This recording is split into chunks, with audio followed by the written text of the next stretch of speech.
Varicose veins కి సరైన చికిత్స కోసం సంప్రదించండి ఎవిస్ హాస్పిటల్. నమస్తే రమగారు. నమస్తే జయ. మహాశివరాత్రి శుభాకాంక్షలు అండి. మహాశివరాత్రి శుభాకాంక్షలు జయ. సుమన్ టీవీ ప్రేక్షకులందరికీ మహాశివరాత్రి శుభాకాంక్షలు. మహాశివరాత్రి, శివరాత్రి అనగానే మనకు ఫస్ట్గా గుర్తొచ్చేది జాగరణ అండ్ ఉపవాసం, ఈ రెండు కదండి. ఒక్కసారి వీటి గురించి మరొకసారి మాట్లాడుకుందామండి. ఏటా వచ్చేది చలికాలాన్ని పోగొడుతుంది, శివశివ అంటూ చలిపోతుందని చెప్తాం. అవును. ఎవ్రీ ఇయర్ శివరాత్రి పర్వదినం సందర్భంగా మనం మాట్లాడుకుంటూనే ఉంటాం.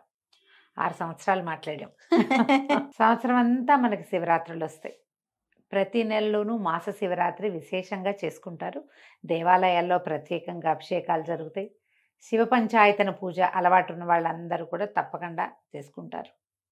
కార్తీక మాసంలో రోజువారీ అభిషేకం చేసుకునే వాళ్ళు కార్తీక మాసం అంతా చేస్తారు. అవును. కార్తీక మాసంలో వచ్చేటువంటి మాస శివరాత్రిని కూడా విశేషంగా చేసుకుంటాం. కార్తీకం వెళ్ళాక, మార్గశిరం వెళ్ళాక, మాఘం కూడా వెళ్ళిపోతూ ఉండగా ఈయన వస్తాడు ఇప్పుడు పరమేశ్వరుడు. మళ్ళీ ఇంకొకసారి ఈ శివరాత్రికి ఏంటంటే ఎవరైనా సరే ఒక్క మాట నమ శివాయ అన్నా చాలు, ఒక్క బిల్వదళం స్వామి మీద పరమేశ్వరుడి మీద వేసినా చాలు, ఒక్క చిన్న చెంబెడి తీర్థము లేకపోతే 3 ఉద్ధరణల తీర్థం, ఒక్క పురుషుడు నీళ్ళైనా పరమేశ్వరుడికి అర్పించిన వాడికి కైవల్యం వస్తుందని చెప్తారు. అంత అద్భుతమైన పర్వదినం ఇది. నువ్వేం చేశావు అని కాదు, నువ్వు చేసింది ఏదినా ఆ రోజునున్న గొప్పతనం ఏమిటి అనేది ఇంపార్టెంట్. మీద ఆ రోజు యొక్క ప్రత్యేకత వల్ల ఈ రోజున ఏ చిన్నది చేసినా అది భగవంతునికి పోయి చేరుతుంది. దాని యొక్క ఫలితము ఆ పని చేసిన జీవుడి యొక్క కర్మల్ని తొలగించి అతనికి వైకుంఠ ప్రాప్తి, కైలాస ప్రాప్తిని అందిస్తుంది, కైవల్యమే లభిస్తుంది. అది కావాలంటే ముందు ఈరోజు శివరాత్రి అనే గమనం ఉండాలి. గమనం లేని వాడికి కూడా వస్తుందని చెప్తాం కథల్లో. గమనంతో చేస్తే మహా అద్భుతం. తెలుసుకుని చేసిన పని ఇంకా అద్భుతంగా కుదురుతుంది కదా. చేతకాని తెలియని వాడికి కూడా భగవంతుడు కైవల్యం ఇస్తాడు. చేతయి తెలుసుకుని విధి విధానాలు పాటిస్తూ చేయవలసింది విధిగా చేస్తే దాని ఫలితం బాగుంటుంది. ఇప్పుడు కైవల్యం ఆ రోజున మరణించిన వాడికి కైవల్యం లభిస్తుంది. తర్వాత మరి జీవించే ఉంటే మన సంగతి మనకేం లభిస్తుంది? పరమేశ్వరానుగ్రహం లభిస్తుంది. మన జాతకంలో ఉన్న గ్రహదోషాలు పోతాయి. మన కర్మల్లో దుర్విపాకం ఏదైనా ఉంటే అది తగ్గుతుంది. మనం ఇంకా పడవలసిన కష్టం ఏదైనా ఉంటే అది చిన్నదవుతుంది. భగవంతుడికి మనం దగ్గరవుతాం. దానికోసమని మనం ఇట్లా పర్వదినాలు వచ్చినప్పుడు ప్రత్యేకంగా చెప్పుకుంటాం. ఈరోజు గమనంతో తలస్నానం చేయండి శివరాత్రి అని చెప్పి, కుదిరినంత వరకు ఏదైనా ఒక చిన్న శివాలయమైనా మన పక్క సందులో ఉన్నదానికైనా వెళ్ళి ఒక్కసారి ప్రతిష్ఠ చేయబడిన పరమేశ్వరుణ్ణి చూసి రండి. శివలింగాన్ని చూడండి. కుదిరితే 2 మారేడు దళాలు స్వామికి సమర్పించి కాస్త నీళ్లు పోయటానికి అవకాశం ఉంటే పోయండి. అభిషేకం వాళ్లే చేస్తూ నిన్ను చూడు నీకు తీర్థం ఇస్తామంటే అభిషేక తీర్థం పుచ్చుకోండి. భస్మాన్ని ధరించండి. నోటితోటి ఓం నమ శివాయ అనుకోండి. పంచాక్షరిని, ప్రణవ పంచాక్షరిని వదిలిపెట్టకుండా ఉంటే చాలా మంచిది. ఏదో మాట్లాడుకుంటూనే ఉంటాం, పనులు పాటలు ఉంటాయి కదా, ఆఫీసులు ఉద్యోగాలు ఉన్నవాళ్ళు అవి ఉంటాయి. సంసారంలో ఉన్న వాళ్ళకి జంజాటం తప్పదు. జంజాటంతో పాటే పంచాక్షరిని వదిలిపెట్టద్దు. దీంతో మీరు ఈ రోజున దుర్భాషలు ఆడకండి. మీరు ఎవరిని తిట్టినా శివుని తిట్టినట్టేననుకోండి.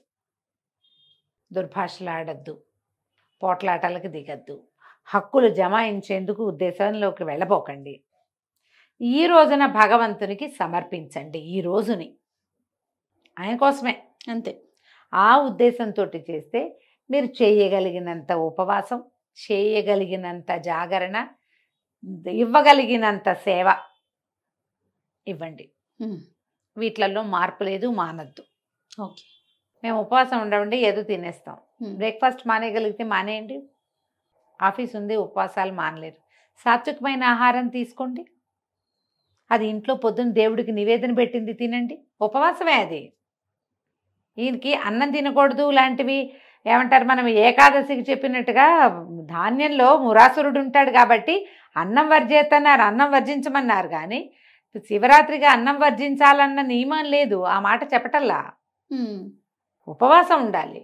ఆ ఉపవసించేటప్పుడు అవకాశాన్ని బట్టి ఉపవసించండి. ఏదైనా పళ్ళు, ఫలాలు, పలహారము తీసుకోండి. శివనామస్మరణలో సమయం గడపండి చక్కగా. మీ అవకాశాన్ని బట్టి ఇంట్లో ఏదైనా అభిషేకం చేసుకునే అవకాశం ఉంటే చక్కగా చేసుకోండి. పక్క ఇళ్లలోనో వెనకింట్లోనో మీ వాళ్ళు మేము ఏకాదశి రుద్రాభిషేకం చేసుకుంటానంటే వాళ్ళ ఇంటికి ఎవడెళ్తాడని మానేయకండి. వాడి మొహం మనకు గిట్టకపోయినా సరే పిలిచారంటే వెళ్ళాలి, తెలిసిందంటే వెళ్ళాలి, అలా పెట్టుకోండి. ఇదే మనం భగవంతుడికి ఇవ్వగలిగేదమ్మా. శ్రద్ధ, ఆస్థ ఆ రెండే ఇస్తాం, అంతకంటే ఏమో అక్కర్లా. అసలు ఆ రెండు ఇస్తే చాలు. ఎక్కడ అవకాశం ఉంటే అక్కడికి వెళ్ళండి. ఒక్కసారి వెళ్ళి అట్లా ఆ మంత్రం ఏదైనా మన చెవిని పడితే మనకు అర్థమైనా కాకపోయినా లోపల పేరుకునే మాలిన్యాలు పోతాయి. శివుడు అభిషేక ప్రియుడు, మనం ఎప్పుడు చెప్పుకుంటాం ఆ మాట.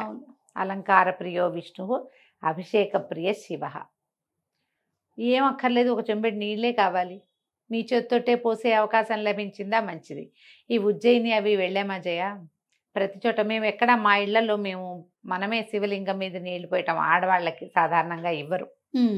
ఇక్కడ శివాలయాల్లో కూడా నేను లోపలికి వెళ్ళి ముట్టుకోవటం అది నేను ఎప్పుడు చేయలే. శ్రీశైలంలోనూ అక్కడ స్పర్శ దర్శనం అవకాశం ఉన్న చోట మాత్రమే చేశాం, కానీ ఇంకెక్కడ నేను ముట్టుకునేదాన్ని కాదు. అక్కడ ఏ చీటి శివాలయంలోకి వెళ్ళినా సరే అన్ని శివాలయాలు ఇంత బుజ్జి రాగి చెంపిస్తారు వాళ్ళు. వారికి ఇవ్వండి అంటే అమ్మ మీరు కూడా తీసుకోండి నీళ్ళు పోయండి. పర్లి వైద్యనాథం వెళ్ళాం లాస్ట్ జనవరిలో, మనం చెప్పుకున్నాం వెళ్ళినప్పుడు. అదే మన షోలాపూర్ అవి కూడా వెళ్ళాము అప్పుడు. ఈ పర్లి వెళ్తే పెద్ద శివలింగం, వైద్యనాథ లింగం. నాన్న మా అబ్బాయి ఆయనకి ఇవ్వండి అంటే ఒప్పుకోలే. ఆ లోపల నర్చకుడు ఆయన నీళ్ళు పోస్తారు, మీరు పోయండి అమ్మా అని ఒక చెంబి అబ్బాయి అమ్మగారికి ఇవ్వు అని మా అబ్బాయితో ఆ చెంబు నా చేతికి ఇచ్చేదాకా ఆయన ఊరుకోలే. జ్యోతిర్లింగము చేతితో చేయకూడదు, మాకు శంకలు ఉన్నాయని నేను వెనక్కి ఉంటాను, ససేమిరా అన్నారు. పోయిండమ్మా ప్రణవ పంచాక్షరి చేసుకుంటూ వాళ్ళు రుద్రం చదువుతున్నారు, ఈయన చదువుతారు రుద్రం, అది నడుస్తుంది. నా దారిని నేను పోసుకున్నాను అనమాట నీళ్ళు. అసలు ఈ మొత్తం ఉజ్జయిన్లో ఏ శివాలయం లోపలికి వెళ్ళినా ఓ చెంబెడి నీళ్లు శివుడి మీద పోసి బయటకు వచ్చాం. వద్దంటే వాళ్ళు ఒప్పుకోలే. అక్కడ అలాంటి పద్ధతి ఉంది, మన దగ్గర ఆ విధానం లేదు. స్వయంగానే అభిషేకం చేసుకోవాలనే అనుకోకండి. అవకాశాన్ని బట్టి మన దేవాలయాల్లో ఇక్కడ విధానం అర్చకుడిని అభిషేకం చేస్తారు. చూసి తరించండి అమ్మా చాలు, చూసినా చాలు. చూసి ఆ అభిషేక తీర్థం తీసుకుంటే అది కూడా సరిపోతుంది. మీ ఇంట్లో అవకాశం ఉంటే చూడండి, పక్కింట్లో దొరికితే లభిస్తే చూసుకోండి, లేకపోతే దేవాలయాలకు వెళ్ళే అవకాశం ఉంటే చూడండి. ఇవేవి లభించలేదు టీవీలో చూడండి, హాయిగా ఉజ్జయినితో సహా అన్నీ చూపిస్తారు. అవును, అన్ని జ్యోతిర్లింగాల్లోనూ దర్శనం వస్తుంది. చక్కగా కూర్చుని చూసుకోండి హ్యాపీగా. సాధ్యమైనంత తక్కువ భుజించండి, పూర్తిగా మానేస్తే మరీ మంచిది. మారేడు దళాలు దొరికితే వాటితో అర్చించుకోండి. రాత్రికి ఉపవాసం, ఇది లింగోద్భవ కాలం వరకు ఉపవాసం ఉండటం మంచిది. జాగరణ ఉండటం మంచిది. రాత్రి జాగరణ చేయాలంటే తెల్లవార్లు, అది లెక్క ఏమిటి, ఈ సాయంకాలం నుంచి రేపొద్దుటి దాకా అని కదా, తెల్లవారేదాకా ఉండగలిగే వాళ్ళు ఉంటారు, ఉండలేని వాళ్ళు ఉంటారు కదమ్మా. అందరి వల్ల అవ్వదు కదా. ఈ వీళ్ళల్లో ఏం చేయొచ్చు మనం, లింగోద్భోగాలంటే రాత్రి 1:30 అలా అయ్యేసరికల్లా ఇది ఏకాదశి రుద్రాలు అయిపోయి లింగోద్భవ కాలంలో ఆఖరి పూజ చేస్తారు. ఆ తర్వాత ఇంకా జాగరణే, భజన చేసుకుని జాగారం చేస్తారు. అప్పటిదాకా ఉన్నా చాలు. తెల్లవారేదాకా మీరు ఉండగలిగితే, ఇది వరకు ఏం చేశారు, ఒక టికెట్ మీద 2 సినిమాలు అవి చూపించేవాళ్ళు జాగారం కోసం. జాగారం చేసి మళ్ళీ ఇంకోసారి శివదర్శనం చేసుకుని ఉపవాసం విడిచిపెడతారు మర్నాడు. మీ అవకాశాన్ని బట్టి చేయండి. ఒకవేళ అర్ధరాత్రి వరకు ఉండగలమండి. ఈ రోజుల్లో అర్ధరాత్రి వరకు లేని వాళ్ళు ఎవరమ్మా, ఏదో ఓటీటీలు పెట్టుకుని చూస్తూనే ఉంటారు కదా. భూకైలాస్ లాంటి సినిమాలు ఏమైనా చూడండి, డివోషనల్ ఏమైనా చూడండి, ఉండలేను అని అనుకుంటే కనుక. ఉండగలిగారా, దేవాలయాల్లోనో మఠాల్లోనో పీఠాల్లోనో ఉన్నారా, మహత్తరంగా ఉంటుంది. ఎప్పుడు కూడా పర్వదినాల అవకాశాన్ని పోగొట్టుకోవద్దు. ఆ రోజున చేసేటువంటి చిన్న క్రియ కూడా మనని భగవంతుడికి దగ్గర చేస్తుంది, మన కర్మలు కొంత తొలగిస్తుంది, మన పుణ్యబలం పెంచుకోవటానికి, పాపక్షయం కావడానికి పర్వదినాలు ఉపయోగపడతాయి. ఆ రోజున ఈ గ్రహాల సంతులన అవన్నీ వేరేగా ఉంటాయి. లేకపోతే ప్రత్యేకంగా ఈ రోజు ఎందుకు శివరాత్రి ఎప్పుడైనా చేసుకోవచ్చు కాదు అవును కదా. పైగా ఇవాళ మన బర్త్డే అనుకో, సండే సెలబ్రేట్ చేసుకుంటున్నాం మనం. ముందొచ్చే సండే సెలబ్రేట్ చేసేసుకుంటాం, సెలబ్రేషన్కి కావాలి. పర్వదినాలు అట్లా కాదు కదా. ప్రత్యేకంగా ఈ సందర్భంలో, ఈ సమయంలో, ఈ గ్రహాలు, ఈ నక్షత్రాలు, ఈ చంద్రుడు ఇలా ఉండటం, సూర్యుడు ఇలా ఉండటం, ఇవన్నీ లెక్క కదా. ఉన్నప్పుడు మీకు ప్రకృతి అంతా అనుకూలంగా ఉందని కదా అర్థము. అలాంటప్పుడే మనం పూజ, మన ఉపవాసం అప్పుడు చేయాలి. కుదిరినప్పుడు చేసుకుంటాం, బర్త్డే లాగా, మ్యారేజ్ డే లాగా అనుకోవడానికి వీలు లేదు కదా. పర్వదినాలని సుసంపన్నం చేసుకోండి తప్పకుండా. మహాశివరాత్రి పర్వదినం సంవత్సరానికి ఒక్కరోజు వస్తుంది. ఈ రోజున మీరు చేయగలిగినంత దానం చేయండి, చేయగలిగినంత శివధ్యానం చేయండి, చేయగలిగిన దర్శనం చేసుకోండి, ఏది మానకండి. ఓకే, వీటిలలో అన్నిటినీ ఏదో ఒకటి కొంచెమైనా అవకాశాన్ని బట్టి చేసుకోండి. చేసుకోండి. నమస్తే రమగారు. నమస్తే జయ.